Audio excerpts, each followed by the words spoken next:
Tell me about the Choirboys. I've got to start there. Well, Choirboys started in a time where really I think everything was coming to an end. No, not when we started, but when we really hit it big. I think that the Australian rock and roll scene was starting to fall over. And we're talking about the late 80s. Now, I don't think it survived well into the 90s, even though you had some amazing bands that broke through, like the Screaming Jets and Silverchair particularly overseas, and then you had the Vines, and then you had Jets and, that kind of thing. So I think that it was really starting to wind down as it had been building up through the 50s, 60s, into the 70s and into the 80s, where the live scene was built out of hotel culture, pub culture. And I think that by the time we got into the 90s and after Run to Paradise, it had all wound down. Right? But fortunately, Choirboys started in the late 70s, really about 76, and it was still all, it was all organic and growing, and it was going off in the northern beaches. So you had Midnight Oil and you had Moving Pictures, and I remember seeing Matt finish in a crappy little pub out at Avalon somewhere, and there were like 80 people there, and it was just an amazing atmosphere. And so there were all these things happening, not just on the northern beaches where we came from, but all over Australia. And so it was halcyon days when we started. So we took it all for granted. We thought, this is the way it is. It's going to be like this forever. Nobody's going to legislate us out of this situation, by restricting sound, stopping us from drinking too much, stopping us from smoking in pubs, and putting in poker machines. None of that stuff was even in our minds. So it was incredible days. And it was the way it was. And it had been like that ever since the 50s. And so we couldn't see a change happening. So it was an amazing time. But I think we did come late in the piece. Like most bands started, like, for instance, Les's band, they started in the early 70s. And Mark's band, AC/DC, they started in the early 70s as well, even in the 60s, of course, with the Easy Beats and the Carry On Through. So we started kind of late. And so we caught it at the tail end, so we were kind of lucky for that. And we're probably the last remaining pub rock band in its entirety that's around today. Tell us about Run to Paradise since you've mentioned it. How did that come about? How did you come to write that? It came about with my intense dissatisfaction with youth culture on the northern beaches, because I was displeased with the amount of drinking that I did, and I was a teetotaler almost to the point of not drinking at all, and I was certainly totally anti-drugs.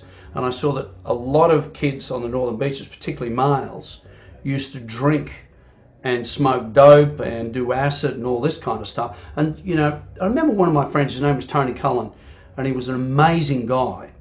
And he took so much acid one night that he was walking down the road, and apparently a lot of people do this, even if they don't take acid, and he thought he was Jesus Christ.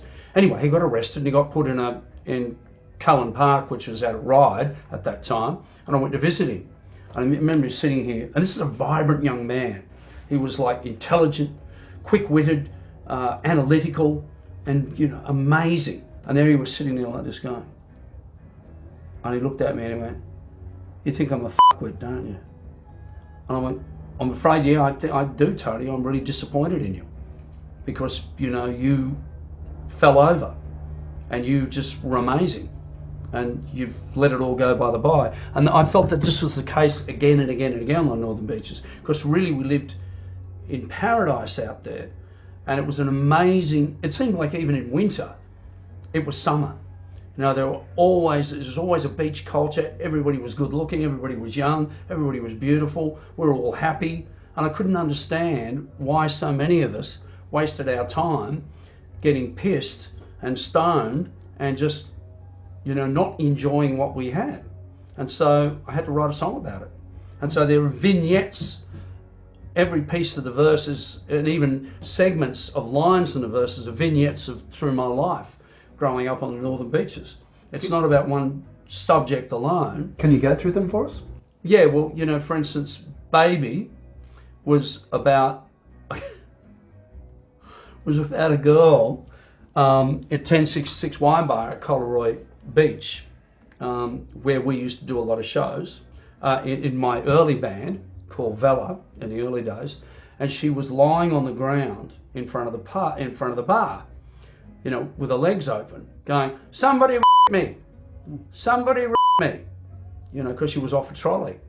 And this is like a normal Friday night, and there's this girl lying there. And I thought, wow, I mean, of course, we've seen all sorts of things like that subsequently, but for a young man, it really surprised me. And then Jenny is about a girl that I was in love with who used to work at David Jones at Warringah Mall, because I used to work at Fleming's Fabulous Food in, I think it was probably 1970. And she used to work at David Jones, and I used to idolise this girl. She was, you know, beautiful long brown hair, you know, boobs out here, great legs, short skirt, you know, beautiful profile. She was just a magical Northern Beaches girl, and her name was Jenny Webber. And so that's where Jenny come from. Johnny is about Brad Carr, who you know, and my disappointment in that Brad couldn't continue on with what he'd started. And I was bitterly disappointed about that. And you know, the lyrics are there. I couldn't call him Bradley. It'd be Johnny because it's more rock and roll and more in keeping. So the euphemism stands. So Johnny, we were always best of friends, stick together and defend. But you run to paradise, and it's basically embraces everything that I felt about Brad and my anger about Brad. And then you go to Mama. And that was, you know, don't you worry about me anymore. You can see me crying I can see you crying out the door because they're under paradise. And it's the irony of that is that you don't have to worry about me anymore because I feel good. I feel good. So you don't have to worry about me. But the problem is that what she sees tragedy. She sees waste, right? But for you in that moment, even though you're wasted temporarily, she sees loss and defeat. She sees the unfortunate circumstance of youth gone by the by. And so that's the premise of the song. Wow. No wonder it's standing the test of time. Well, I think that any great song, and you know, I wouldn't say that I've written a lot of great songs. And I would say it is. I would say that is a great song. Well, thank you. But I think that any great song has double meaning. Yeah. You know, and I love songs that have double meaning when they... you lay down one path, and the listener believes that this is the path, and it's usually a shallow path. But then there's an underlying theme or several underlying themes, and that makes it an interesting song. I think it's got texture. As I was told by George Young from Albus production days, it's all in the lyrics, Mark. And it is. The song is made in the lyrics, you know, unless it's an instrumental. Yeah. Now, I did... Of course. One of the most interesting and enjoyable supports I did was for the Choirboys when they did their tribute to George and Harry. And the Easy Beats. The Easy Beats. You did that whole album of Easy Beats songs and then you did it acoustically. But I didn't know the story behind it. I didn't know why you were doing Easy Beats songs. Well, see, the Easy Beats, and it was particularly because of me, because the Easy Beats was such an incredible influence on me. And, you know, largely they're a forgotten band. I mean, unless you listen to one of the older radio stations where older people listen to them, I should be, but I don't, you won't hear the Easy Beats because it's recorded in mono and, you know, hi-fi wise, they sound dreadful. And even, you know, the recordings are absolutely dreadful, but it's got a great vibe. But you don't hear them anymore. And they very, very rarely get referenced to anymore, apart from people saying AC/DC are an amazing band. But see, AC/DC wouldn't have happened if it hadn't been for the Easy Beats. And so, but the Easy Beats, if anybody wants to go back and listen to the music, it's outstanding. I mean, it's just the things that they did, they don't even do these days. You know, I'm amazed that more bands haven't stolen from them. I think they were better than the Kinks, and they were as good as the Who. They were just musically, they were an outstanding band. I mean, if you listen to Pretty Girl, and even the version that we did, you realise what an amazing song that is. They were just incredible songs, and they're forgotten. And they were remembered for being a pop band, but they were more than that. Musically, they were just outstanding, and they should have been an international success. But unfortunately, the George, Malcolm and Angus's parents decided to move out to Australia, And they were only really successful in Australia, apart from that one song, Friday on My Mind. And even if you listen to Friday on My Mind, I mean, that is just an unbelievable song. Musically, it's like just ridiculous. I mean, the guy that thought up that, George Young and Harry, the guys that thought up that are just absolute geniuses. And they're forgotten about. And you explained that night that you were the last band to be produced by Vanda and Young. Well, we were executive, they were executive producers. And I think that it just came to the time where it was the end of them working on new music. And they haven't done anything since, apart from Harry working on the Vandas, which was his young band. Which were his son's band. But I haven't heard that stuff yet. I don't know what it's like. I don't even know whether it's been released, and it may have been. But we came, like I said, we came along at the tail end of everything, which is the story of my life. I always come along at the tail end of everything. And George and Harry had really stopped producing music at that point. We went into the studio a few times with them, and they were doing production, but I felt that they, even then, were behind the times as far as sounds in particular, and what bands sounded like at that time during the early 80s. I think they were still back there somewhere. But arrangement-wise, George Young was just, you couldn't compare him. He was just unbelievable at arranging and getting to the core of a song. And that was the amazing thing that I learned. Oh, no, I wouldn't say I've even learnt it. I would have liked to have aspired to what George was capable of doing. One of the greatest arrangers in the world.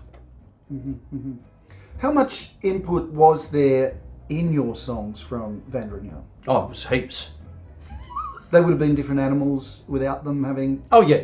We and I still have a tendency to go off somewhere else, George, in particular, had an ability to filter it down to subject matter and say, who do you want to speak to with your songs, and how are you going to speak to them? And obviously you're going to speak to them with lyrics, you're going to speak to them with the image, you're going to speak to them with the way you conduct yourself on stage, so they're all intertwined. So... Well, that'll funnel your thoughts. Sorry? That will funnel your thoughts. Yeah, exactly. And it's like, that was his ethos. That's why the Angels ended up being the Angels, and AC/DC ended up being AC/DC. Now, both those bands, and Road Tattoo, right? Both those bands and Choirboys have to give credit to George Young in particular, to both Vanda and Young, but particularly George, because he was a visionary about how to shape and mould a band so that the public would understand it. And that's the transformation in particular that the Angels went through from the Keystone Angels to where we saw them, first of all, for Face Value, was it forgive me, I've forgotten the album. There's someone in there that might know. Yeah, someone in there might know. Their first album with Alberts, where it was, or the second album with Alberts, which was a total transformation of image and sound and stage persona. And it was brilliant. Absolutely amazing. I remember the first time I saw the Angels at the Manly Flick somewhere in 1979 or something. And it was, I don't know, how can anybody in this country be that good? And literally, they were that good. And George Young is responsible for that, because he wouldn't allow anything to just waddle along and just happen. He had to have a hand on everything. And so, I couldn't begin to tell you the amount of hours that I spent up in his office with him going, well, Mark, you should do this and you should do that, and throw fish at the audience and get a blow-up chickens. Wow. Well, he said, anything to get the audience's attention. Sorry about the terrible Scottish accent, but it's the best I can do. Yeah, that's good. But he was an amazing guy. And if he had persisted, and if Choirboys had persisted, and the Angels had persisted with Alberts, it would be a totally different landscape for both those bands now. I think it was a tragedy that the Angels left Alberts Productions and went to Sony or whoever they went to. It was just a misdemeanor in rock and roll. Destroyed a great band and potentially one of the most successful bands internationally. Wow. Well, you are a guitar player. Can I ask you about how you come to play the guitar? How come how you came to play the guitar? Okay. Well, I started out playing drums You know, because the I Beatles didn't hit. know that. Yeah. Hey? I didn't know that. Yeah, I started out playing drums. That's why I'm a fanatic about drummers. I'm like, you know, if a drummer shifts or he hasn't got a good feel, I like freak out. Right? They have to have amazing feel, otherwise I'm not happy, because I started out being a drummer, so I understand what averageness is, and I was average as a drummer. I also knew that if I was going to be good at it, I'd have to be the best, otherwise it's a waste of time. So then I moved to keyboards, piano, right? So I learned all my music on piano. Then I realised that piano was boring and people that play piano are boring. And so it's a guitar magazine. It's okay to say that, mate. And so I went to guitar, and I started playing lead guitar. And to tell you the truth, I'm an average lead player. I'm a much better rhythm player, but I can only play certain things. I've got a terrible style with guitar playing because I hold the pick with 3 fingers, not 2 like you're supposed to. So I can't move it very well. So I just bash the guitar. And so that's all I do, really. And I dropped lead guitar to take up singing because I realised I wouldn't pull chicks unless I was a singer. And it worked. Oh. Yeah. So guitar players, bass players, keyboard players, drummers, you know, singers, you know, the chicks go, I love you. And that's all I wanted when I was a kid, you know. Yeah. Did you do lessons or anything like that? No. Okay. Deeply regret that. Yeah. But however, I've got an intrinsic style or a self style, which is based on laziness, which I wouldn't have developed if I had have gotten lessons. And if I had have gotten lessons, it would have expanded my capabilities, and I would have learned how to play the guitar correctly, and I would have been able to do solos and all that kind of stuff properly. But because I didn't, I was I learned this really incredibly lazy style of playing guitar. And it's not that dissimilar to what Malcolm Young does, but Malcolm is far more proficient than me. And he's actually an amazing soloist. I don't know whether you know that. Well, I had heard that, but he's never put a solo down on... Yes, he has. Oh, actually, no. Eva. Was that... Eva, that's Malcolm, yeah. Ah, So listen to the guitar solo on that. Yeah, it's good. And you'll hear what he can do. He's an amazing guitar player. Right. He was in a band called Velvet Underground with Les Hall and Herm Kovac from TMG and a couple of other guys. And he used to, I remember watching him play solos with that band, you know, do solos with that band. He was really good. He's an amazing guitar player. Right. But anyway, my rhythm playing is more like him. It's based on laziness. You know, the less you play and the less you have to play, the happier I am. Hey! Though, and Mark would testify for that, you know, Malcolm can play a whole lot of different styles. I can't do that. Great jazz player. Yeah, there's a great jazz player and he does all this kind of stuff. Whereas I'm just a rhythm player. I play solos, but I bullshit around. I turn the amps up and fuzz boxes and stuff, you know. So just, you know, and pretend, and I'll smash the guitar, you know, or I get an erection to distract people. Not that that will distract people. But the rhythm playing, you know, I can do all that stuff. I got a pretty good feel when it comes to rhythm playing, except I'm a little bit of a white boy and I like to play ahead of the beat sometimes. Oh, good. Well, I asked Les before, where would you like to see the Dinosaurs go? Well, what I predominantly wanted to do with the Dinosaurs when we were talking about getting it together was try and give radio something that they don't have. Right now, radio's not going to play new music because I work for radio now. Yeah. I've got my own show with 2GO, you know, 5 days a week, up at the Central Coast. Mm-hmm. And radio, and I've known this for years, radio will not play new music. It doesn't matter how good it is. It will not play new music. New music is not broken through radio unless it's Triple J, right? That's the only radio station that'll break new music.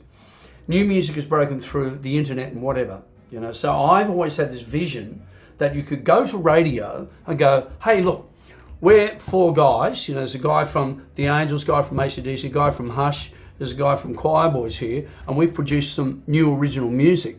And it's the kind of original music that you left off at when you stopped playing new music and started playing classics. This is what you would have been playing. So that was my vision. So I guess that, you know, my hope and dream is, and hopes and dreams always get dashed and smashed and spat on. However, they sit there, and it's my hope and dream that you can take it to a radio station and go, look at this, mate. What do you think? I know that you're only 22 as a content director, but get your f***ing ass into gear and have a listen to this shit. It's old people playing great music.